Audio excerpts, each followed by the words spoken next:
All right, we're live. Welcome, everyone. Thanks for joining me today with this sixth, I think we're in the sixth session. Yep, sixth session of this theory course for beginners. Beginners in theory, not necessarily beginner players. This is for everyone, whether you just picked up a guitar or you've been playing for 20 years and you just want to kind of understand what you're doing. This is the course. We're in session 6, but if you haven't seen the other sessions, just stick with us because this is a gradual course. You're going to get something out of this particular session regardless. And you can always revisit the previous sessions. They're hosted on the website so you can go back. And if there's anything at any point that you don't quite get during this session, write it down somewhere and revisit the previous sessions. You will most likely get the answers. Also, you can type your questions if you want on the chat. And at the end of the session, there'll be a dedicated time for us to discuss some of those questions.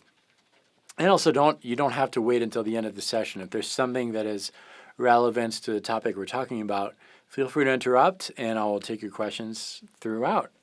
And speaking of questions, we had one last week that I want to cover really quick before we get started. So let's check it out. Okay, so this is from SLP Chaka, and I do want to let you guys know, if you are unable to make the live sessions, but you have a question, feel free to drop a note on the forum about the question, and we'll try to get it answered for you on the next one, like we're doing here. So feel free to do that if you are missing these live. Anyway, the question is, David, the 5 different pentatonic shapes have never made any sense to me. Can you go over them again? Yeah, definitely. It's very simple. So a pentatonic scale, or any kind of scale in that regard, has a certain number of notes, right? And in the case of a pentatonic scale, it has 5 notes. So if we had a marker and we decided on a pentatonic scale for A minor pentatonic, for example, and I had a marker and I put a dot anytime I have the first note of an A minor pentatonic, that happens to be the root. So anytime I have an A, I would put a dot, and there's a lot of A's on the fretboard. There is an A on the low E string, 5th fret. There's another one on the 5th string, 12th fret. 5th string open. Anyways, there's a lot of different A's on the fretboard. So I would start to have a bunch of dots on my fretboard. And then if I did the same with the second note of a minor pentatonic, which is a minor third, I would also have even more notes. And if I did that with the 5 notes of a pentatonic scale, I would have a lot of different notes on the fretboard. They're all part of that minor pentatonic scale. And in essence, I would just have 5 notes repeated over the fretboard over and over and over. And if you look at your fretboard with all these dots, that's very difficult to memorize. And that's why someone very clever decided to split that fretboard into sections. Each section starts with one of the 5 notes of the pentatonic scale. If we were working with a diatonic scale, which is a 7-note scale, we'd have even more dots and we'd have even more splits of the fretboard. We'd have 7 splits. So the positions are basically the scale you're using that starts with one of each of the notes of the scale. And since it's a pentatonic scale, 5-note scale, we have 5 slices of the fretboard. Each slice starts with one of the notes of the pentatonic scale. And that allows you to cover the full fretboard without thinking in terms of a big fretboard with a lot of dots. You just think of sections of the fretboard, positions. So that's all. That's all there is to it.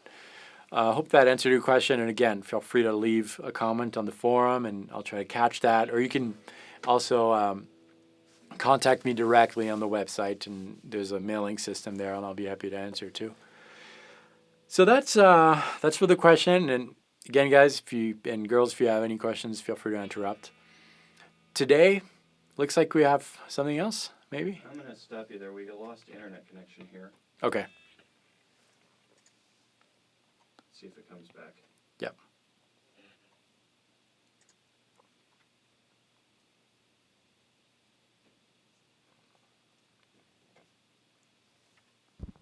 Okay, sorry about that, everybody. It looks like we temporarily lost internet connection here. I'm going to have David kind of just start over after the pentatonic discussion here, and we'll get going again.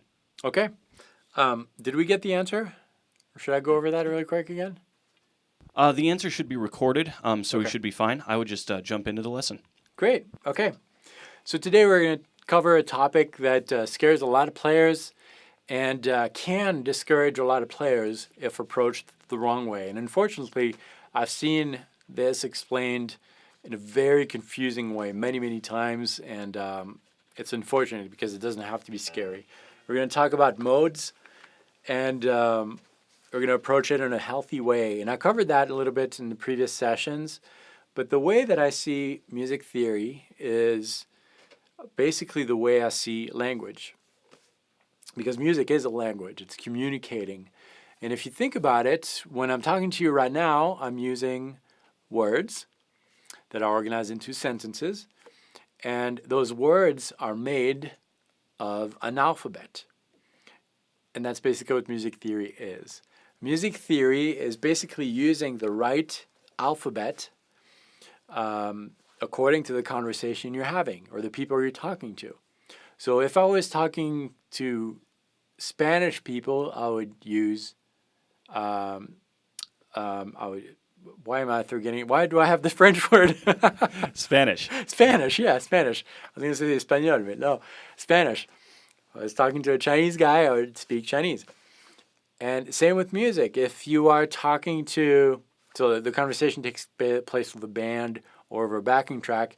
If I'm talking to a Dorian guy, I would use the Dorian alphabet, the Dorian language, which is a mode or a scale, same thing. If I was talking to blues people, so in a blues jam, for example, I'd use the blues scale, the blues alphabet to make words, licks, musical ideas. But it all has to do with scales, and a scale is an alphabet, basically. And there's a lot of different alphabets.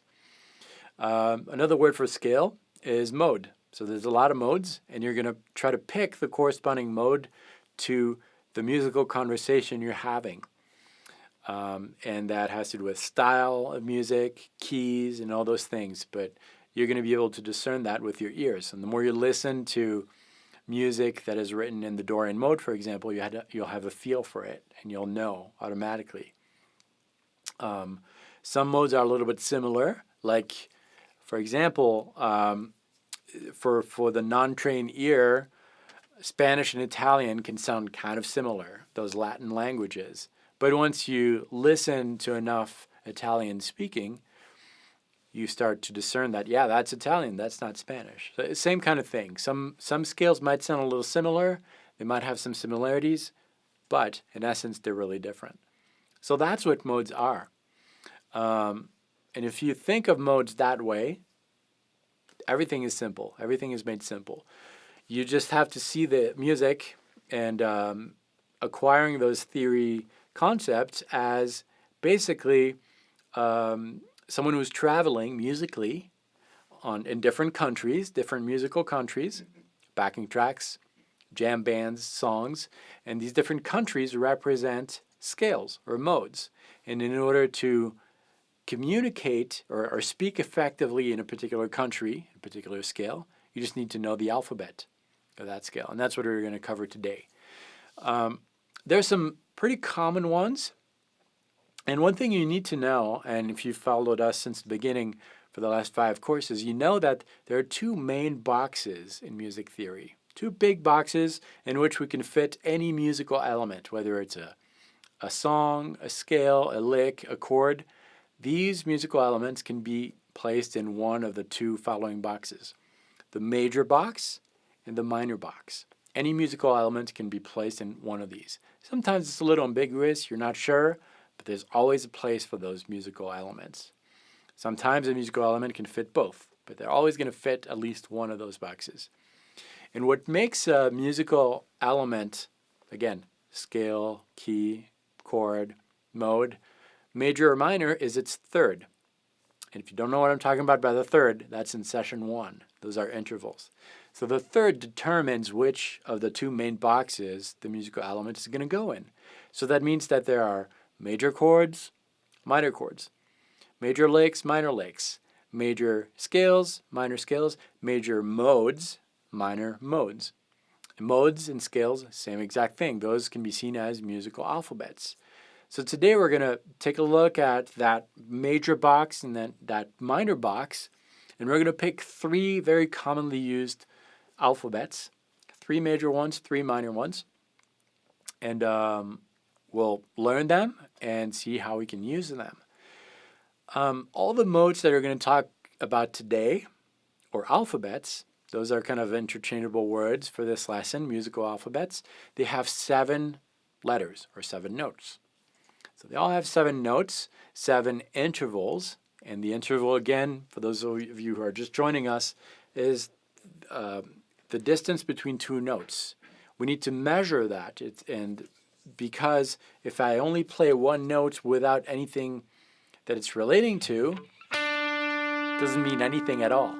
Now, if I play that note in relation to something else, that becomes something. And that note can be a lot of different things depending on what it's measured, according to what it's measured to.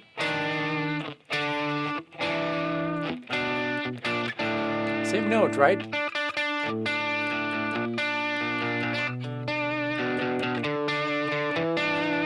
And that's why intervals are so important.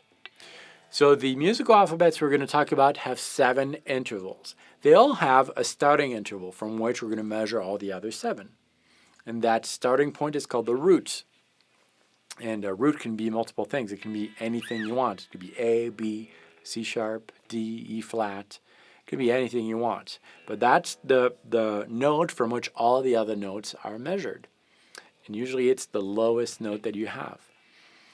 And then we'll have a second note, which is called the second, and then the third, the fourth, the fifth, the sixth, and the seventh. So 7 notes, 7 intervals, but they're not all the same. Some intervals can be major, some intervals can be minor, and the third can be major or minor. That's what determines which box they're going into. We also learned previously that any interval can be major or minor except for the fourth and the fifth. Those are perfect. And we can alter those fourth and fifth intervals by using the terms diminished and augmented. So a perfect interval is just what it is. The diminished interval is smaller. So the distance between the root and the perfect interval is smaller. So we're going to have to move that landing note 1 fret lower. Augmented is a perfect that we're augmenting by moving that landing interval one half step higher. So the interval is wider. So from the narrowest to the widest interval, we have diminished, perfect, and augmented. So we're going to use all those things in the formula of the modes. We're going to start with the major modes, but before showing you the 3 major modes that we have, I'm going to name them. And the first one is called the Ionian mode, also known as the major scale. Same thing. And you see that on the top there. The second one is called the Lydian mode. And the third one is the Mixolydian. In no particular order, really. The order doesn't matter. You should see these 3 different modes, 3 different musical alphabets, as unique and individual alphabets. They do have some similarities, but they are different. They're different languages. And again, I like to see these as these modes as countries too. If we visit the Ionian country, we're going to speak Ionian. If you speak Lydian over the Ionian in the Ionian country, you're not really going to be understood. So that has to do with matching the elements, which we spent a lot of time talking about in the previous sessions too. You need to match the elements in music theory to sound melodic and understood by most people. So that's the relation there. To really emphasize the fact that they are unique and individual, I started them with the same root. In this case, A. And those roots are represented by the red notes. The root, again, is the note from which you are measuring all the other. You're stacking all the other notes. And it's that stacking thing that determines the blueprint of a scale, a mode, a musical alphabet. That's what gives it its uniqueness. One thing I want to point out is the similarities first. If you compare those 3 modes, Ionian, also known as the major scale, Lydian, and Mixolydian, we'll notice that there are 5 notes in common. The root, of course, any mode has a root. We need a reference point, a starting point. They also all have a major second. And you can see that the second is in the same exact space. In this case, if we're in A, that second, the first second we encounter is on the low E string 7th fret. And that happens for the first, middle, and bottom mode. So we have a major second. We also have a major third, but that's no surprise, right? Because we're dealing with major modes. And what makes a mode or a musical element major is its third. So of course they have a major third. If we had a mode there that had a minor third, it would be misplaced. It would have to go in the minor box. So they have a root, a major second, a major third. So that's already good news. That means that you already know 3 notes of each of these 3 modes. You don't have to learn a new set of 3 first notes each time. Then we have some changes. The fourth is not consistent there. You can see that in the second mode, the Lydian mode, the fourth is not a perfect fourth. The symbol sharp means augmented, so it's an augmented fourth. So that changes. But the fifth is perfect within all these 3 modes. The fifth is at the same exact space, which is in this case if we're in A on the 5th string 7th fret. And also the 6th is major, and that 6th is on the 4th string 4th fret. And then the 7th, it's not consistent throughout these 3 different modes. So that means that if we learn the root, 2nd, 3rd, 5th, and 6th, we have kind of a canvas that we can use. And then once we have these 5 notes, we could just add the corresponding 4th and 7th to the mode we're studying, and we're good. And that's what we're going to do right now. We're just going to focus on the root, 2nd, 3rd, 5th, and 6th. So we're in A. We're going to try to stick to 1 finger per fret. So we will start with the middle finger on the low E string 5th fret. So anytime I had to play one of these 5th frets, my middle finger would take care of that. Anytime I have to play a 6th fret, it would be the ring, and the 7th is the pinky, and the 4th would be the index. So let's just play the root with the middle finger, the major second with the pinky, the major third, that's going to be on the 5th string 4th fret, the 5th with the pinky, and the major 6th with the index on the 4th string 4th fret.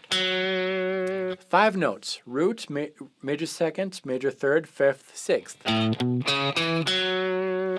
Now I can continue playing that order: root, major second, major third, perfect 5th, major 6th, an octave higher, and that's what we'll do to cover this slice of the fretboard, that position of the fretboard. So we're going to memorize that. I'll just give you the strings and frets. It'll be easier instead of giving you the intervals. Starting on the low E string, and this is a good thing to remember, we're going to have 2 notes per string each time. Follow that order. So on the low E string, we're going to have frets 5, 7. On the next string, frets 4, 7. Next one, 4, 7 again. Next one, 4, 6. Second string, 5, 7. And first string, 5, 7. And I'm just playing 5 notes of these 3 modes, the 5 notes that are common to them.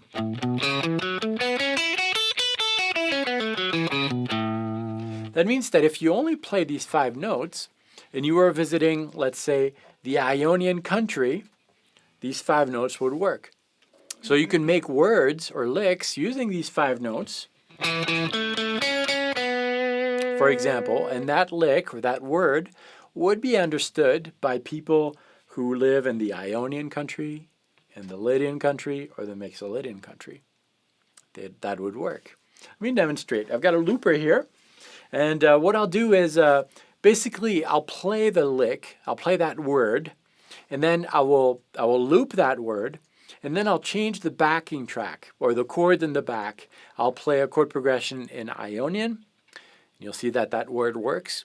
And then in Lydian, you also see that that word works. And then in Mixolydian. So let's start with a word. I'm actually going to start with a click, a tempo, something like this. We'll say that that's the drum with a little bit of imagination. I'm going to loop that. That's going on.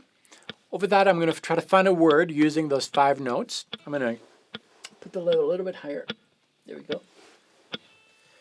A word could be something like this. I'm going to repeat that, and I'm going to clone that. I'm going to record that on top of this. 3, 4.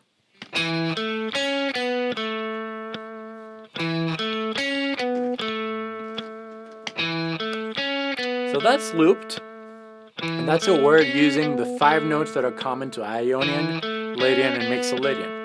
Let's start with an Ionian chord progression.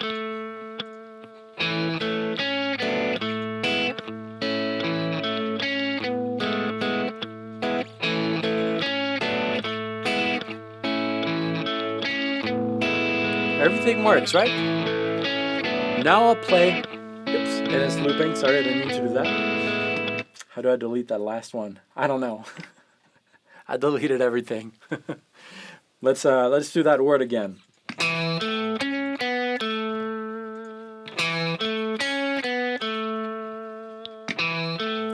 Over that, I'm going to play a Lydian backing track. We'll see how that works.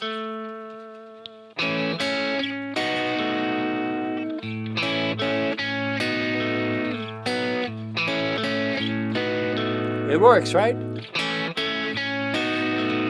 Or mixed Lydian. It works too.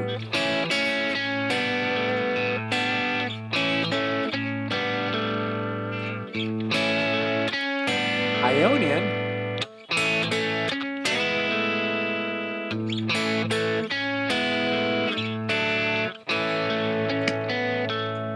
Okay.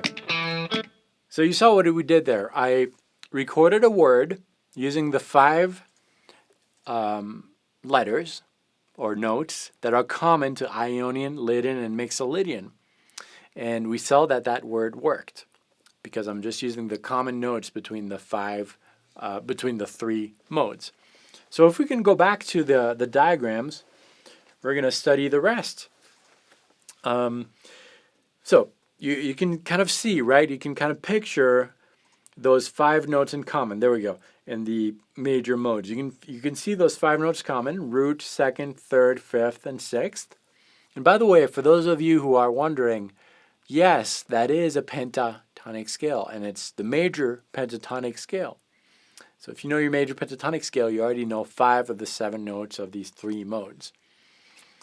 And because these 5 notes are common, we could say that the Ionian mode is a major pentatonic, so that's root, second, third, fifth, sixth, plus a perfect fourth and a major seventh, right? You see that? So the fourth and the seventh are the additional notes that we're adding to a major pentatonic scale to make it Ionian.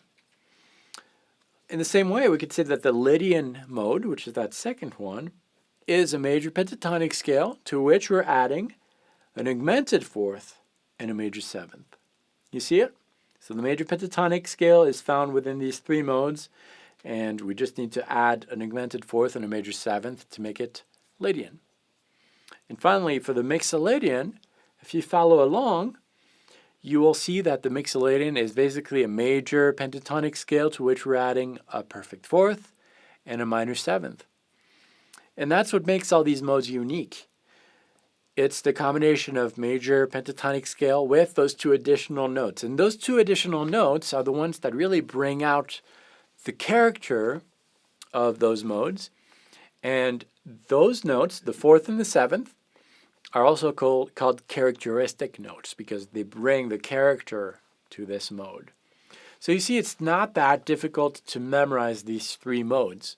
As long as you know how to find your intervals, and you should if you've been following this course since the beginning. If not, if you're just joining us, stick with us for the rest of this session and then go back to session 1 and watch all the episodes, and you'll be able to do that.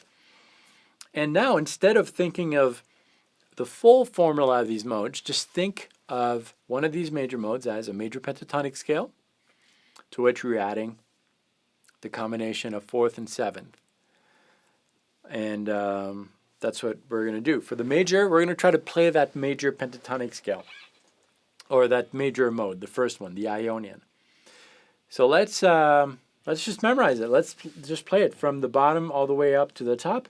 And what I'll do as we're doing this, I'm going to loop an A, because A is the root, and all the other notes should be measured according to that A. That's going to give us really the color of the mode. If we just play it going up and down,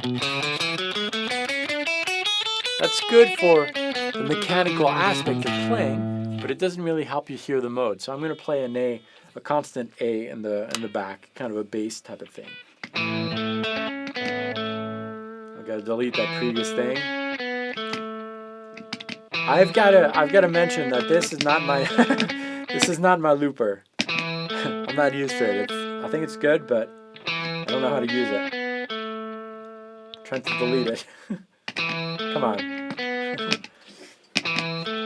Okay, one last try. I think I got it. Yep, okay. So I'm just going to record a constant A on the bass, and then we'll play these modes one after the other.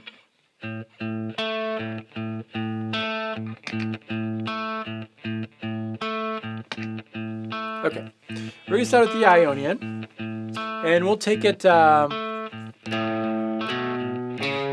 that.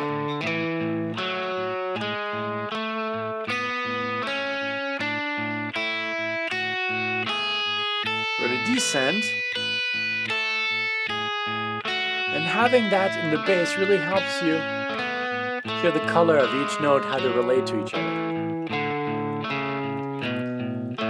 Let's do it one more time together. If you have your guitar, just try to follow along. We'll give that a try. 1, 2, 3, 4. And on the third string,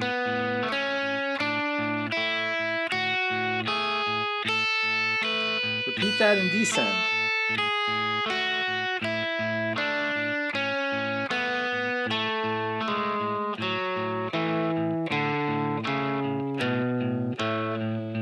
So that's for the Ionian mode, also known as the major scale. We're going to check out the second one, which is the Lydian. It's a little bit different. I'm going to keep that bass going on so that all the notes are still tracked to that, and we'll give that a try for the Lydian.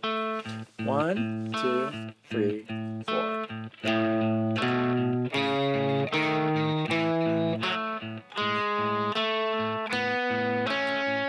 And it's that fourth that really gives it its character. Descend. Here's that fourth, which is augmented. We'll do that one more time. Here we go.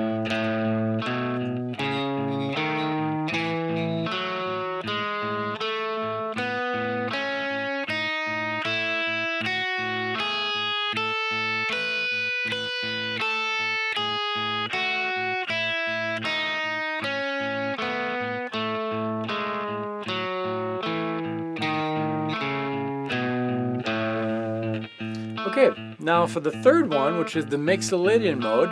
The Mixolydian mode is very similar, but it has a diminished, or a minor seventh, a flat 7. So let's give that a try. 1, 2, 3, 4.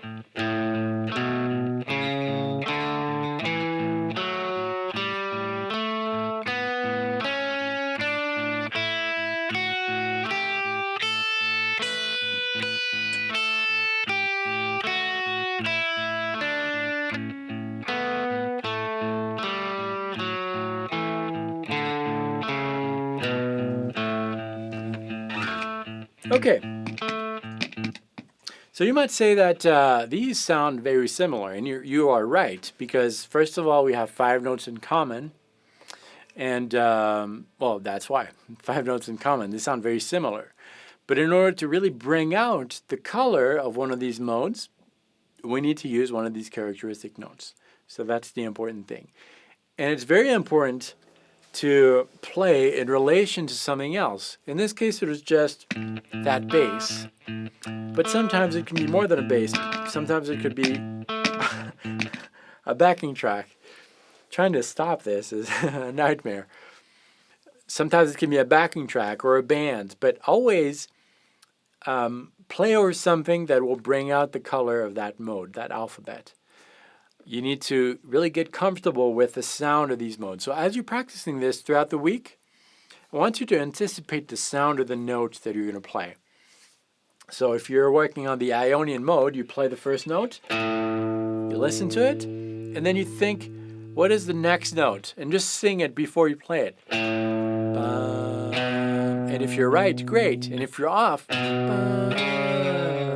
fix it. Get in the habit of doing that, even if it's going to slow you down, because it's going to strengthen and shorten the invisible thread that happens between the source of the musical idea, whether it's here in your head or your heart or however you want to think about it, and the outcome, which is your fingers.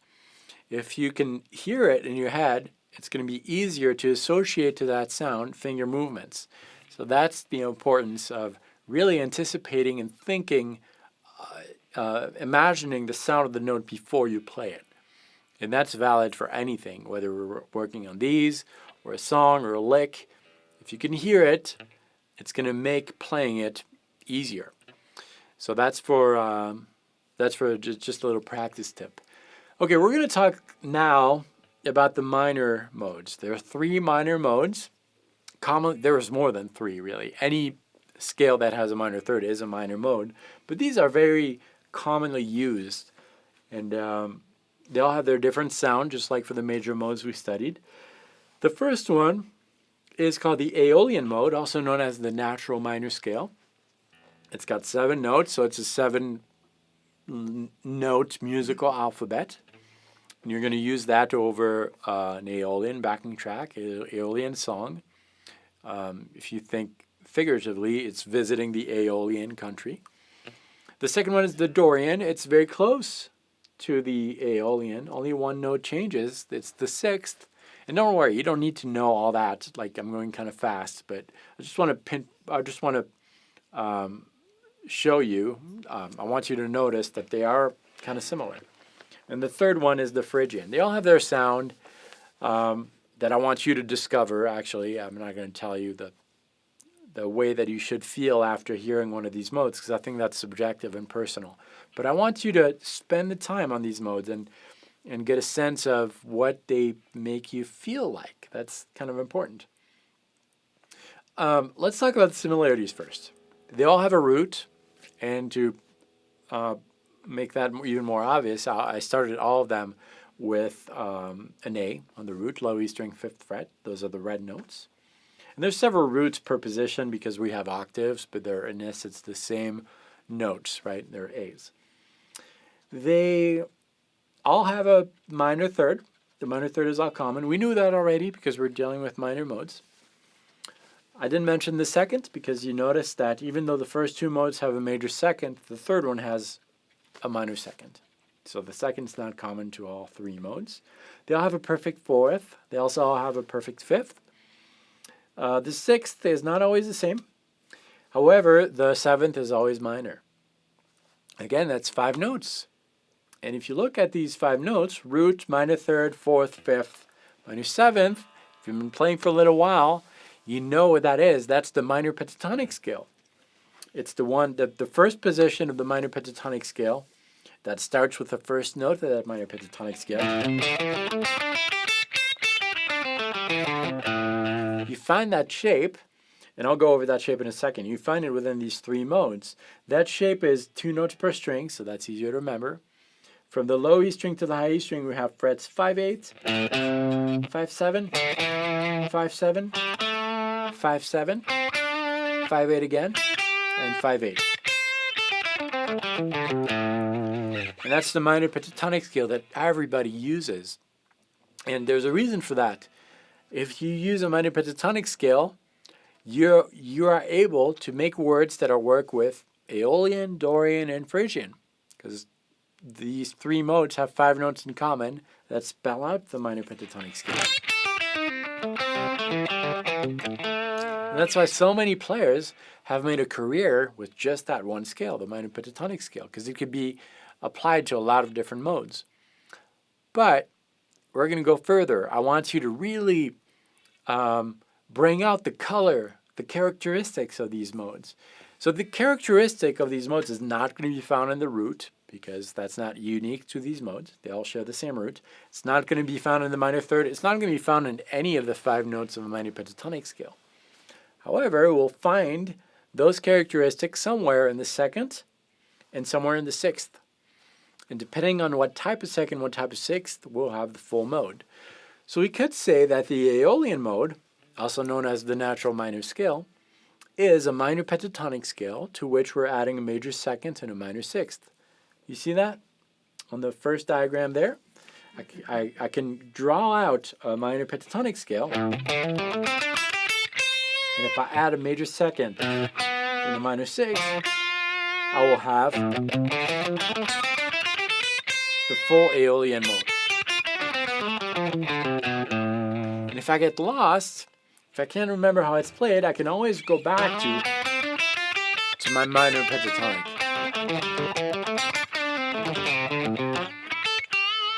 Right? You can always do that within these 3 different modes.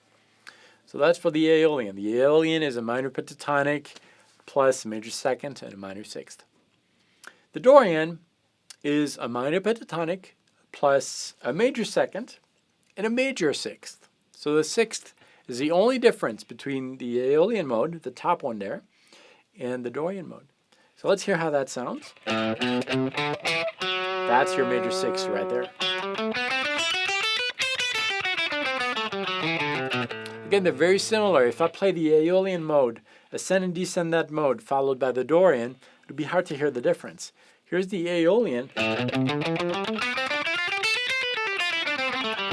Here's the Dorian.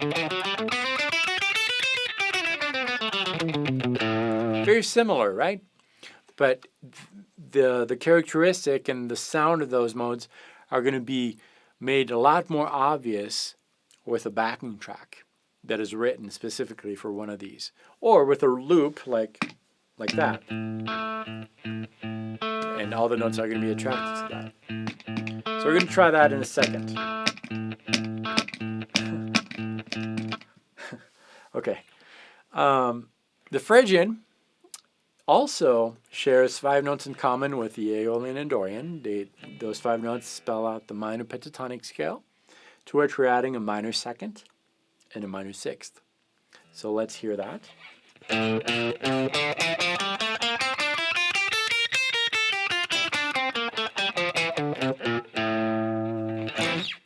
Okay, so we're going to use that loop again with the A's going on.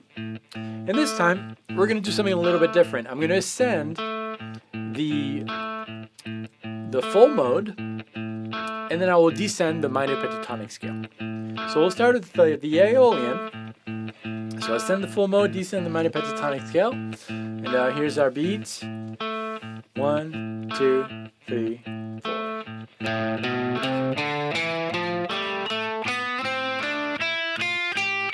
Descend the pentatonic.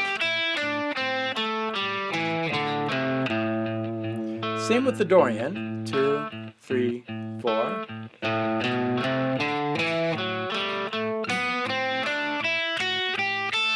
Descend the minor pentatonic. The Phrygian, which is a little different. 1, 2, 3, 4, full mode.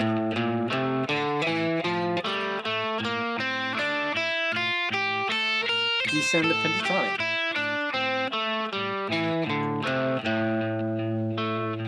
And they all have their different colors and their different personalities almost.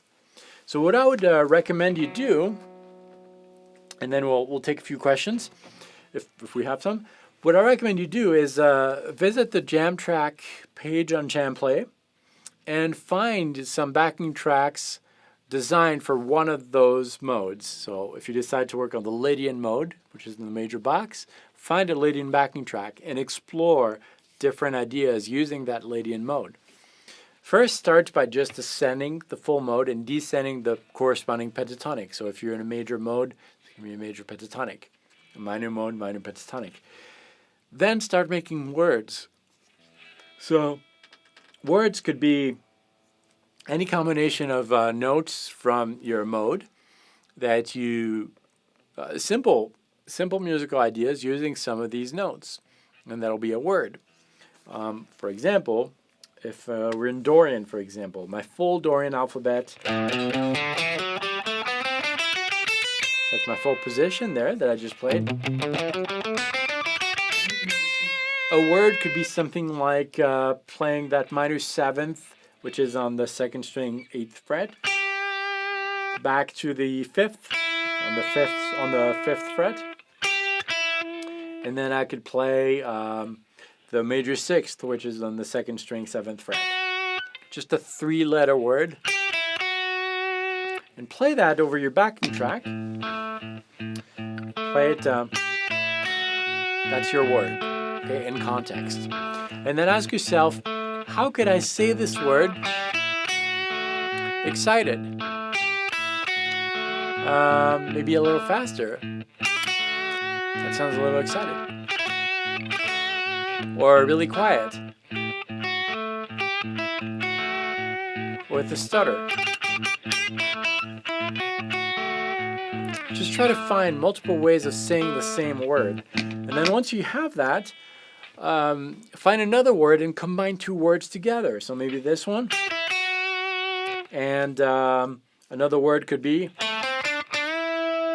something like that. So we've got 2 words. We've got this one and this one. Combine them together to make a short sentence, a 2-word sentence.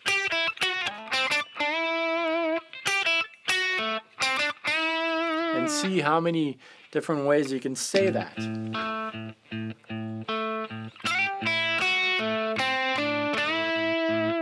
That is a very boring way of saying it, right? Just straightforward.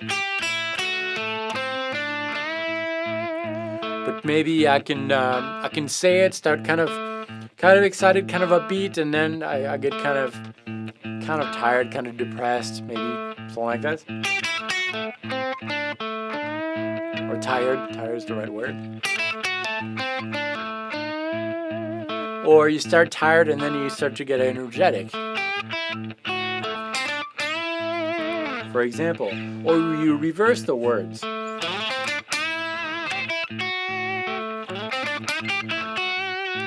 Anyways, try to find a variety of different ways of putting words together and saying them. You can also repeat words.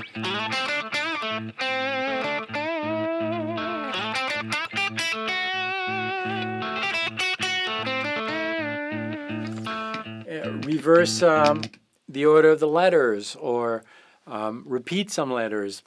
Stay on a letter a little bit longer. That's how you develop your improvisation skills. So pick one of the alphabets, one of the 6 alphabets we talked about today, 3 minor ones, 3 major ones. Learn the formula. Remember that there are 5 common notes within these 3 minor modes, 5 common notes between the 3 major modes that we studied to get today. Use those as skeletons and then just add the 2 additional notes. And play them over a backing track.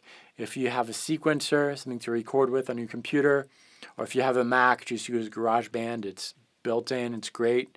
And just record a simple bass line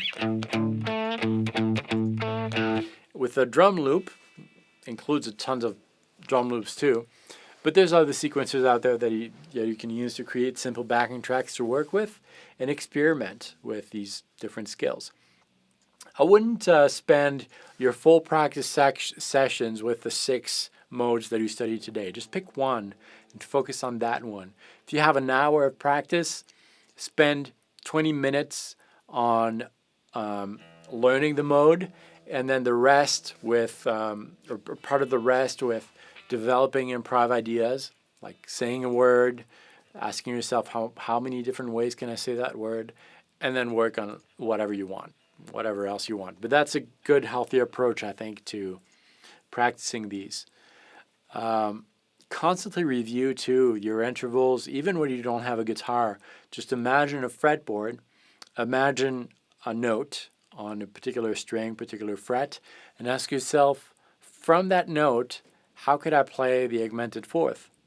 Follow your shape, which we talked about in session 1, by the way. And figure out where that augmented 4th is. Just constantly review the formulas, all those things, and those are the kind of things you can review without your guitar. It's important to do that, I think.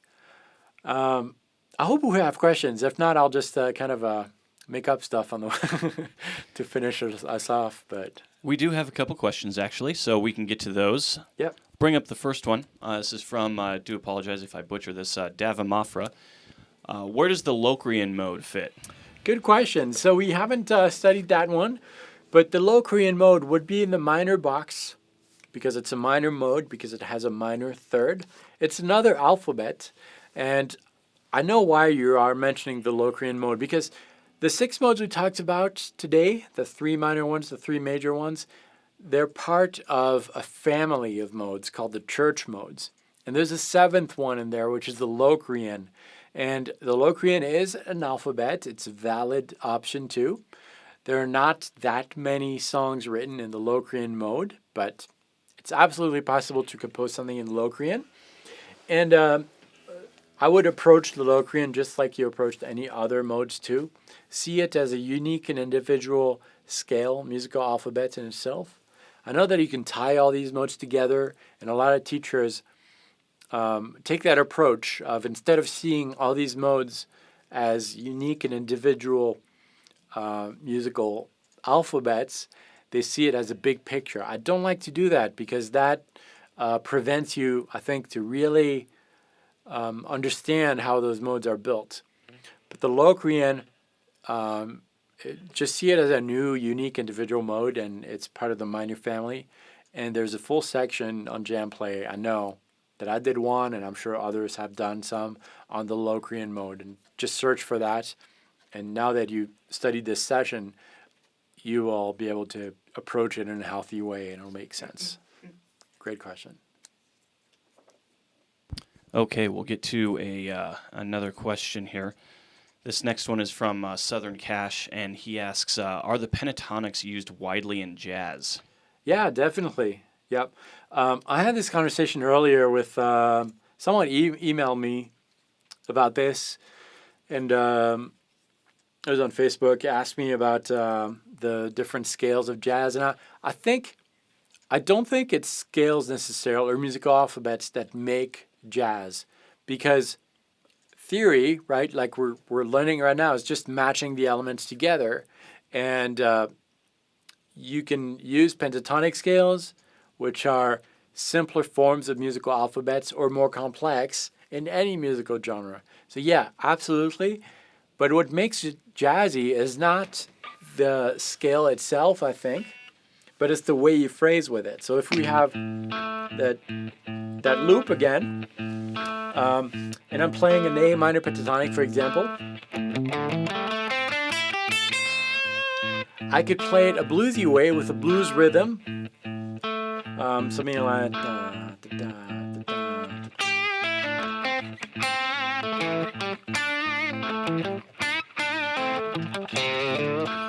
But if I was in jazz, I would probably approach it something like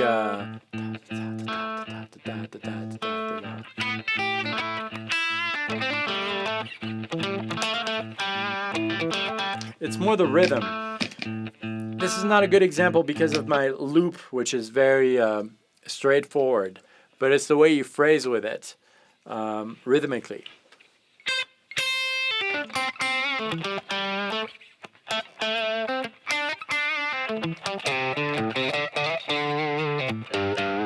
More jazzy than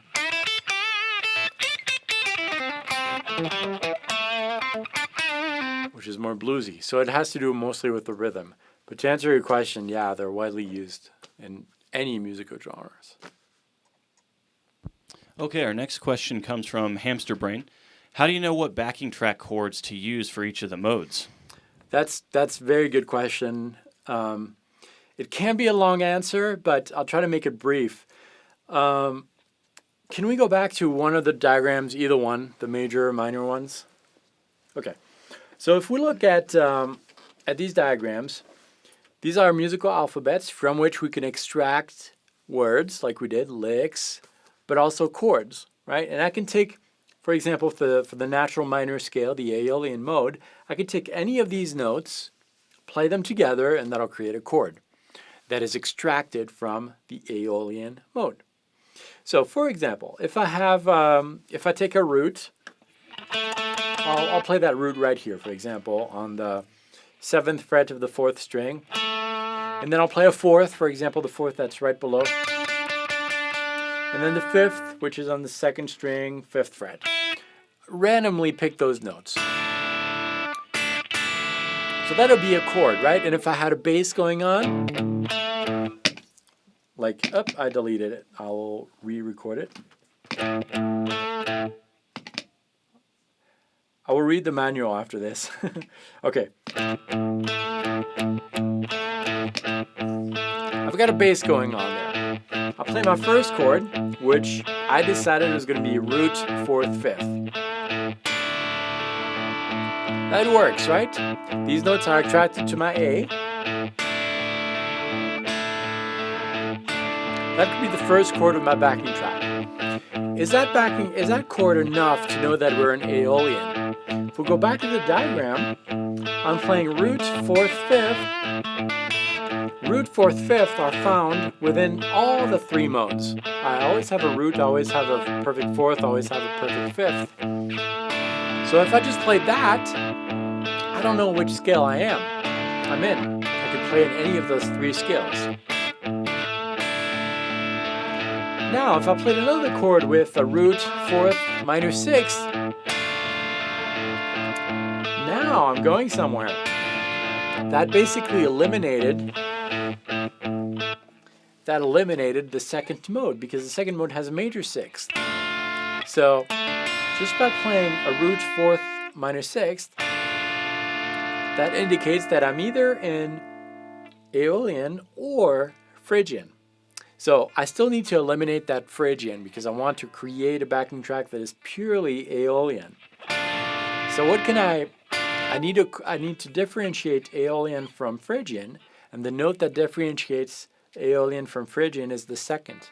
So now I need to pick a 4th chord. I've got a first one here, root 4th 5th. The second one is root 4th minor 6th. The second one could be minor 3rd, 5th, major 2nd. And that major 2nd eliminated Phrygian. So now my chord progression is something like this. And that's pure Aeolian. Let's hear that. Maybe not. Yeah, I'll play the bass myself.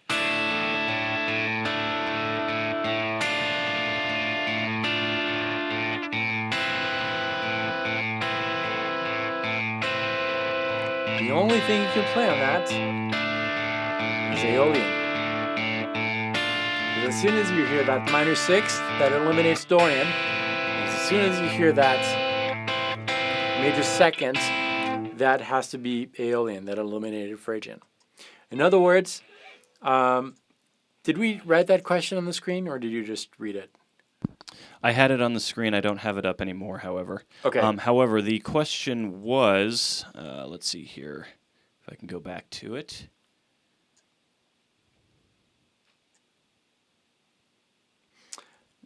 Okay, let's see here. How do you know what backing track chords to use for each of the modes? Okay, yeah. So that's the creation process by pinpointing the characteristic notes of the mode you're studying. That's why it's important to know the formula. And now you might ask, well, when I'm joining a band on an open jam or playing over a backing track and the scale's not indicated, that's where your ear is very important. The more you do this, the more you play these modes by anticipating the sound of the notes, the more you'll be able to know, without even having a guitar at hand, which mode you are in. And I usually give the example of the song The Wall, Pink Floyd, The Wall. The end section, you know that solo?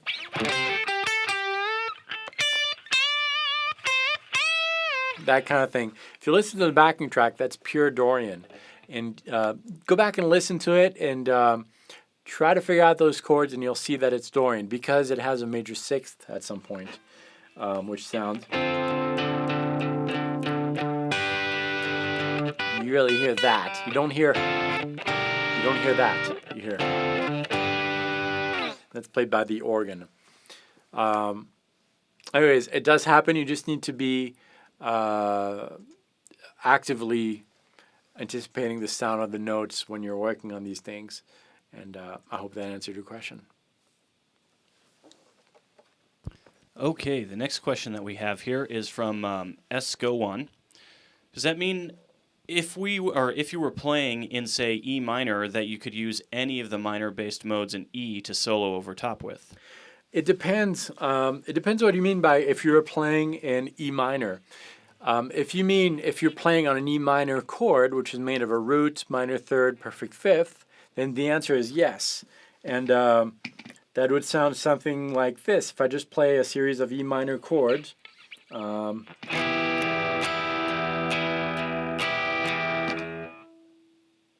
This looper is I was going to say garbage material. No, it's really good. I just don't know how to use it.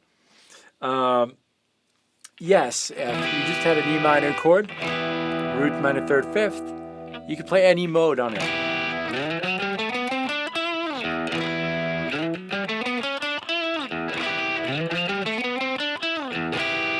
As long as the chord you're playing or the chord progression you're playing doesn't include one of those characteristic notes, which is found outside of the pentatonic, then you can play any one you want. But if there is a note that indicates one of these characteristic notes, then you have to respect it if you want to sound melodic.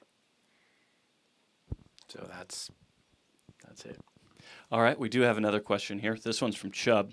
How does bending notes behave with the modes, and is it common to mix modes? So the bending notes works just like any other use and any other scale. The rule is just to bend the note so that it reaches the next note in the scale. Not necessarily the next, actually, but it needs to land on one of the notes of the scale. And that's why it's important to know the construction of the mode. So that's for the use of that. And then is it common to mix modes together? It depends on the backing track. If a backing track is really minimalistic with not many notes that are going on, then yes, you can blend modes together.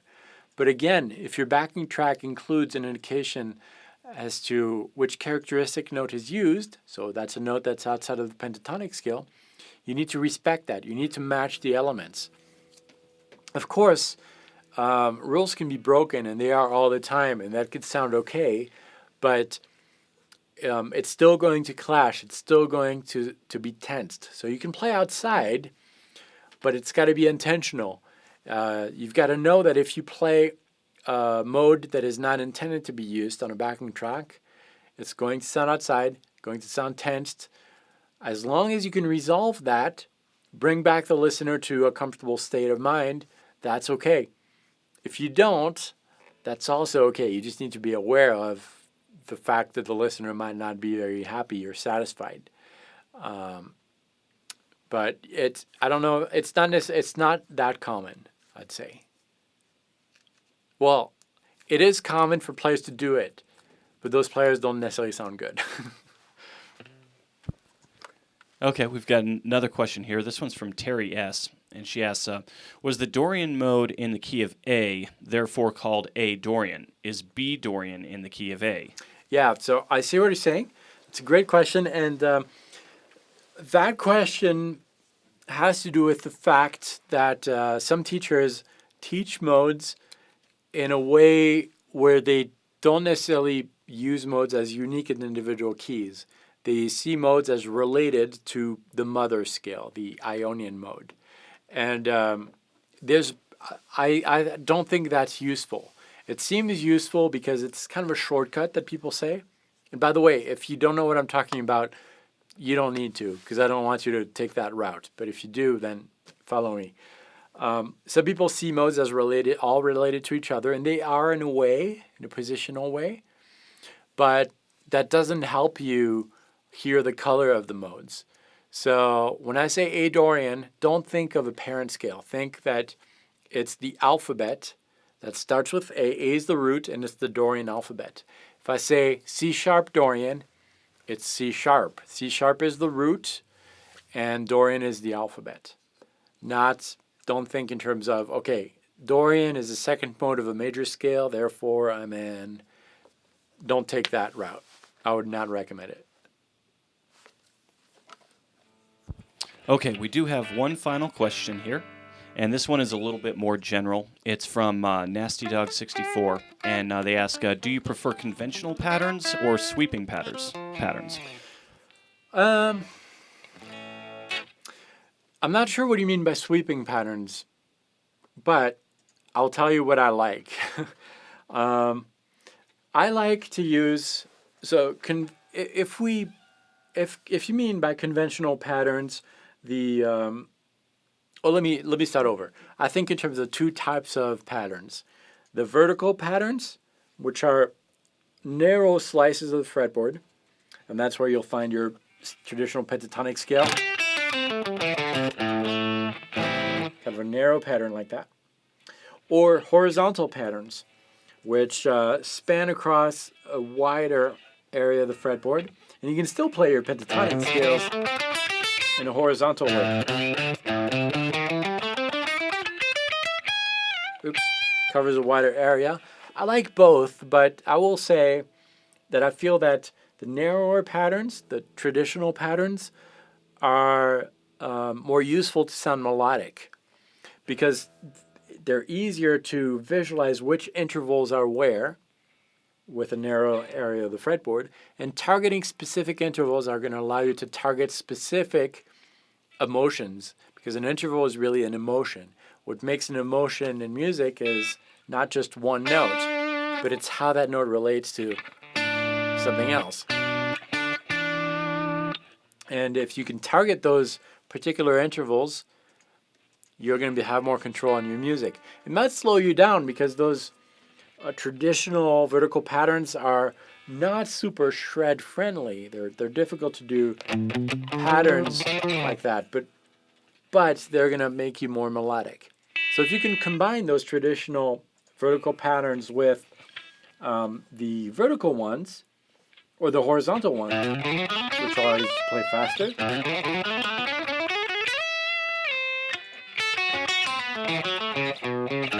you'll have the best of both worlds. You'll be able to play melodically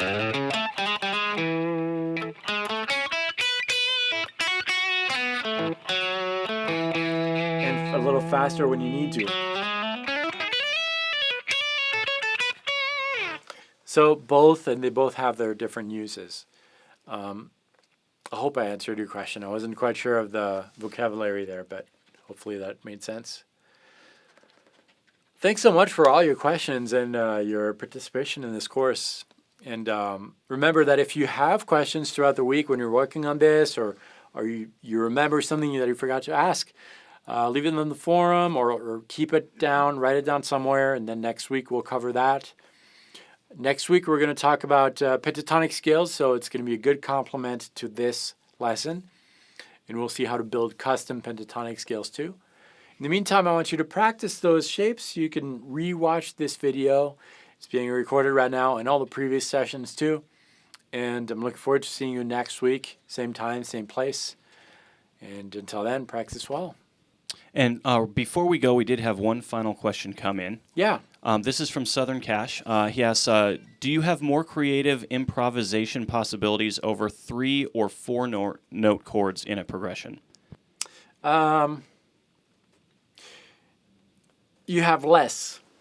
Okay. You have less options in terms of scales, which scales to use. Because the more notes you have in a chord or chord progression, that's the more indications as to which scale you should use, because you've got to respect the elements. In terms of possibilities as far as phrasing, you have as many choices as you would have with the minimalistic backing track, really, I think. Those are two different things. The scale is the alphabet, but an alphabet can only go so far, but you can extract from that alphabet tons of different concepts. And so it's really the same. It's just a matter of using your imagination and trying to transcribe all those musical concepts, scales, keys, chords, to language and speech. Like, how would I say musically that I'm really tired? I would probably play a little bit slower attack. Maybe my words would be repeated. That sounds kind of tired to me. And just put yourself in a character as you're improvising over a backing track, and that'll probably help you have more options. And then maybe blend different personalities in the way that you improvise too. That might help. But yeah, it's a process, and it's all about storytelling. Just remember that too. And yeah, good question. All right. I think that just about does it for the evening. Thanks, everybody, for joining us. We really do appreciate it. David will be back next week, same time, 8 p.m. Eastern, 6 p.m. Mountain. I believe that's 5 Pacific. Might be 4, not sure.